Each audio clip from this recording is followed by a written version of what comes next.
বাংলাদেশের অন্তর্বর্তী সরকারের প্রধান উপদেষ্টা ডক্টর মোহাম্মদ ইউনূসকে নিয়ে ভারতের প্রতিরক্ষা মন্ত্রী রাজনাথ সিং এর সাম্প্রতিক মন্তব্যকে কেন্দ্র করে কড়া প্রতিক্রিয়া জানিয়েছে বাংলাদেশ সরকার।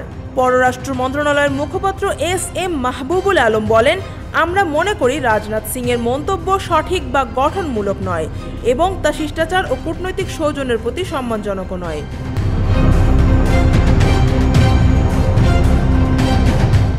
ভারতের নেটওয়ার্ক 18 গ্রুপের প্রধান সম্পাদক রাহুল যোশীর সঙ্গে সাক্ষাৎকারে রাজনাথ সিং বলেন, আমরা বাংলাদেশের সঙ্গে কোনো টানাপোড়েন চাই না, তবে মোহাম্মদ ইউনূসকে তার বক্তব্যে সতর্ক থাকতে হবে।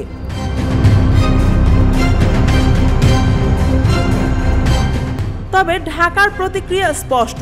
মুখপাত্র বলেন, ভারতের প্রতিরক্ষা মন্ত্রী রাজনাথ সিং বাংলাদেশের সম্মানিত প্রধান উপদেষ্টা অধ্যাপক মোহাম্মদ ইউনূস সম্পর্কে যে মন্তব্য করেছেন তা আমাদের নজরে এসেছে।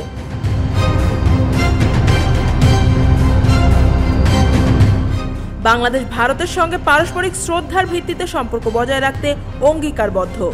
মুখপাত্র আরও বলেন, দৃষ্টিভঙ্গির পার্থক্যগুলো গঠনমূলক ও শ্রদ্ধাশীল সংলাপের মাধ্যমে সমাধান করা সবচেয়ে ভালো।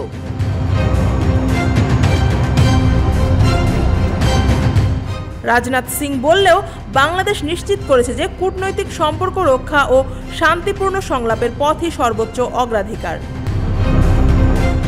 News desk, Dhaka watch.